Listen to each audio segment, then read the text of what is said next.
Hello everyone. तो आज की वीडियो में मैं आपको एक्सप्लेन करूंगा हमारी क्लास 12 की फ्लैमिंगो बुक के थर्ड पोएम कीपिंग क्वाइट को, जिसके पोएट है पैब्लो नेरूडा। तो सबसे पहले हम समझते हैं कि आखिर जो हमारे पोएट है वो इस पोएम से क्या कहना चाहते हैं।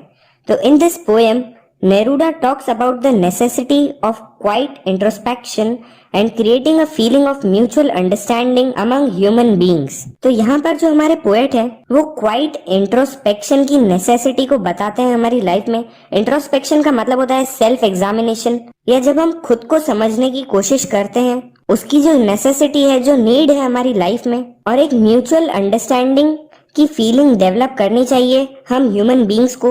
मतलब हमें एक दूसरे को कास्ट से, लैंग्वेज से नहीं बांटना चाहिए, पर हम सबको एक ऐसी फीलिंग क्रिएट करनी चाहिए। हमें एक दूसरे को समझना चाहिए, एक दूसरे की फीलिंग्स को समझना चाहिए, उनकी भावनाओं को समझना चाहिए। तो हम स्टार्ट करते हैं पोएम को। Now we will count to 12 and we will all keep still. तो जो पोएट होते हैं वो कहते हैं कि हम सबसे पहले 12 तक काउंट करेंगे। यहाँ पर जो 12 का मतलब है वो पोएट ने क्लियर नहीं किया है कि वो 12 से कहना चाहते हैं 12 तक काउंट करना चाहते हैं कि 12 नंबर्स या फिर हमारी घड़ी के 12 आवर्स। ये पोएट ने क्लियर नहीं किया है, पर वो कहते हैं कि हमें 12 तक काउंट करना है।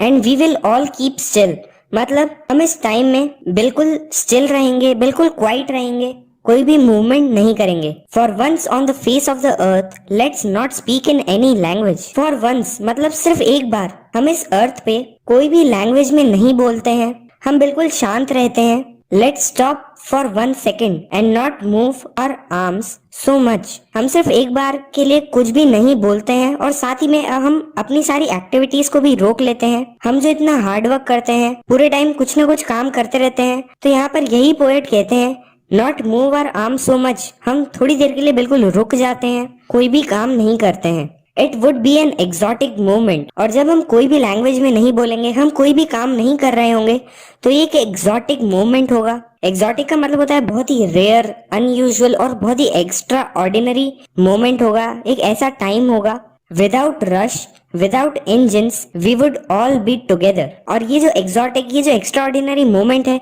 इसमें कोई भी रश नहीं होगा, कोई भी भागा दौड़ी नहीं होगी, कोई भी इंजन्स नहीं होंगे, मतलब कोई भी मशीन्स नहीं चल रही होगी, और हम सब साथ में होंगे इन अ सडन स्ट्रेंजनेस। क्योंकि हम कोई भी लैंग्वेज में नहीं बोल रहे हैं, इसलिए हमें कोई भी चीज डिवाइड नहीं कर रही है। हम सब साथ में होंगे, और हम सब साथ में एक सडन स्ट्रेंजनेस में होंगे। स्ट्रेंजनेस में इसलिए होंगे क्योंकि एक अनयूजुअल टाइम है, एक अनफैमिलियर टाइम है, क्योंकि हमें ऐसे टाइम की जिसमें सब रुके हुए हों, कोई कुछ भी नहीं कर रहा हो, ऐसी बिल्कुल भी आदत नहीं होगी। तो इसलिए ये बहुत ही स्ट्रेंज मोमेंट होगा। Fisherman in the cold sea would not harm whales. तो यहाँ पर पोएट कहते हैं जो फिशरमैन हैं, मतलब जो मछुआरे हैं, वो इस टाइम पर किसी भी वेल को या किसी भी मछली को या फिर एक्वेटिक लाइफ को हार्म नहीं पहुंचाएंगे। और साथ ही में पोएट ये भी कहना चाहते हैं कि जो पावरफुल लोग हैं, जो पावर में हैं, जैसे कि फिशरमैन्स, जिनके पास अभी पावर है, वो एक्वेटिक एनिमल्स को यानी वेल्स को, यानी जो कि उन पावरफुल लोगों के नीचे हैं, उन्हें कोई भी हार्म नहीं पहुंचाए। And the man gathering salt would look at his hurt hands. तो मैन गैदरिंग सॉल्ट मतलब जो आदमी है जो काफी मेहनत कर रहा है अपनी लाइवलीहुड को अर्न करने के लिए, अपनी रोजी रोटी को अर्न करने के लिए, would look at his hurt hands मतलब जो इतनी मेहनत करता है वो कुछ देर के लिए रुके, वो अपने हर्ट हैंड्स को देखें कि इस मेहनत करने के टाइम पे उसने अपने आप को कितना नुकसान पहुंचा लिया है, उसे रियलाइज करे। Those who prepare green Wars, Wars with gas, Wars with fire. तो जो लोग भी ग्रीन वॉर्स कर रहे हैं, ग्रीन वॉर्स का मतलब Wars against environment,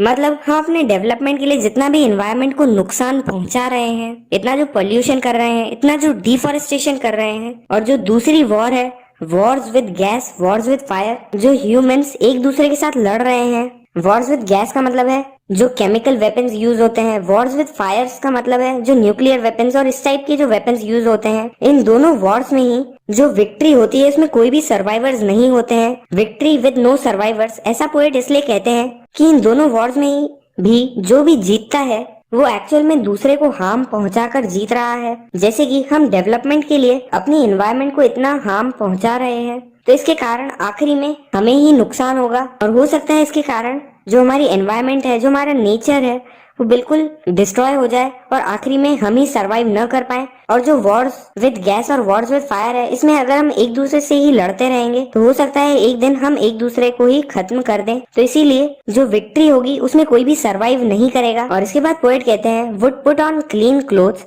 and walk about with their brothers in the shade doing nothing. तो ये जो लोग हैं इन्हें क्लीन क्लोथ्स पहन लेने चाहिए, मतलब इन्हें ये सब वॉर्स छोड़नी चाहिए और क्लीन क्लोथ्स पहनने चाहिए और अपने ब्रदर्स के साथ वॉक करनी चाहिए, मतलब अपने ब्रदर्स के साथ चलना चाहिए। यहाँ पर पोएट कहते हैं कि जो सभी लोग हैं वो सभी हमारे ब्रदर्स हैं, हमारे भाई ही हैं और इनसे हमें नहीं लड़ना चाहिए, पर हमें इनके साथ ही मिलकर चलना चाहिए शेड में, मतलब जो पेड़ की छांव है वहाँ पर सभी को साथ में रहना चाहिए, डूइंग नथिंग, और इन्हें कुछ भी नहीं करना चाहिए, जैसे कोई भी वॉर्स नहीं करनी चाहिए। और फिर इसके बाद पोएट जो है वो क्लियर करते हैं, what I want should not be confused with total inactivity. तो यहाँ पर पोएट कहना चाहते हैं कि जो भी मैं कह रहा हूँ कि हमें जो लोग कम पावर में हैं उन्हें हार्म नहीं करना चाहिए, जो आदमी मेहनत कर रहे हैं उन्हें कुछ देर के लिए रुकना चाहिए, जो वॉर्स कर रहे हैं उन्हें भी क्लीन क्लोथ्स पहन के अपने भाइयों के साथ चलना चाहिए और कुछ नहीं करना चाहिए। तो इससे मैं इनएक्टिविटी के बारे में नहीं कह रहा हूँ। इनएक्टिविटी का मतलब होता है बिल्कुल जो डेथ होती है, इसे हमें इससे कंफ्यूज नहीं करना चाहिए।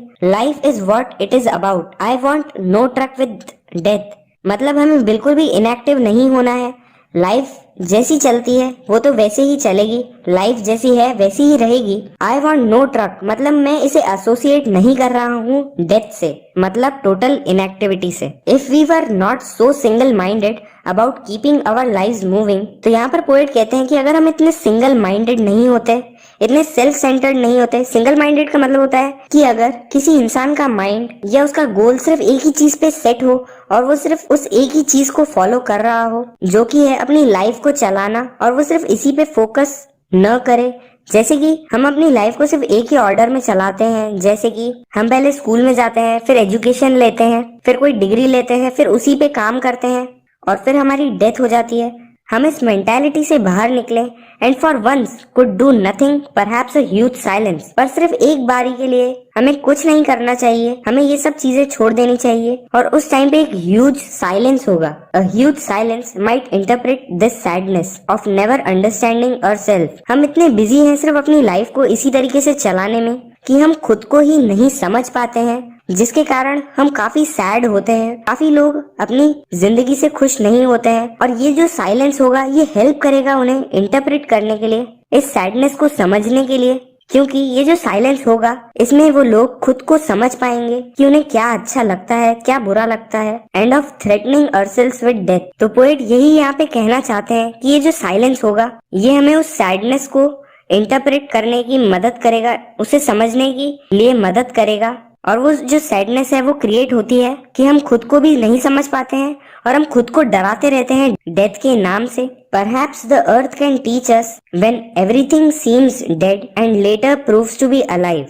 तो पोएट यहाँ पे कहते हैं कि हमें यहाँ पर अर्थ से सीखना चाहिए, जो अर्थ हमें सिखाना चाहती है कि जब भी कोई चीज हमें डेड लगती है, बिल्कुल लाइफलेस लग सकती है, वो भी बाद में जिंदा हो सकती है, अलाइव हो सकती है। जैसे कि हम एक बीज को देखते हैं जो कि मिट्टी में गड़ा हुआ होता है, वो बिल्कुल डेड लगता है, उसमें बिल्कुल भी लाइफ नहीं लगती है, पर फिर भी वो बाद में स्प्राउट करता है, ग्रो करता है और वो भी अलाइव होता है। यही चीज हमें भी अर्थ से सीखनी चाहिए। तो इस पूरे टाइम में पोएट हमें यही समझाना चाहते हैं कि हम जो भी काम कर रहे हैं हमें थोड़ी देर के लिए रुकना चाहिए और सोचना चाहिए, हमें इंट्रोस्पेक्ट करना चाहिए, हमें सेल्फ एग्जामिन करना चाहिए खुद को, जिससे हम खुद को समझ पाए, अपनी लाइफ को समझ पाए। और साथ ही में पोएट इसे कंफ्यूज भी नहीं करना चाहते हैं बिल्कुल टोटल इनएक्टिविटी से या डेथ से। और वो हमें ये कहते हैं कि हमें अर्थ से सीखना चाहिए कि जो चीज भी डेथ या डेड लगती है वो भी बाद में अलाइव प्रूव हो सकती है। तो यही पोएट कहना चाहते थे इस पोएम में। और फिर अब पोएट कहते हैं, now I will count up to 12 and you keep quiet and I will go. मतलब अब मैं वापस से 12 तक काउंट करूंगा और तुम क्वाइट हो जाना, बिल्कुल तुम बिल्कुल शांति रखना, तुम अपने आप को एग्जामिन करना और मैं यहाँ से तब चला जाऊंगा दूसरे लोगों को भी ये बताने। तो इसी के साथ खत्म होती है हमारी ये पोएम कीपिंग क्वाइट। तो अगर आपको वीडियो पसंद आई हो तो प्लीज इस वीडियो को लाइक करें और अगर आप ऐसी वीडियोस को देखते रहना चाहते हैं तो इस चैनल को सब्सक्राइब करें। अब मैं आपसे मिलता हूँ अगली वीडियो में। Thank you.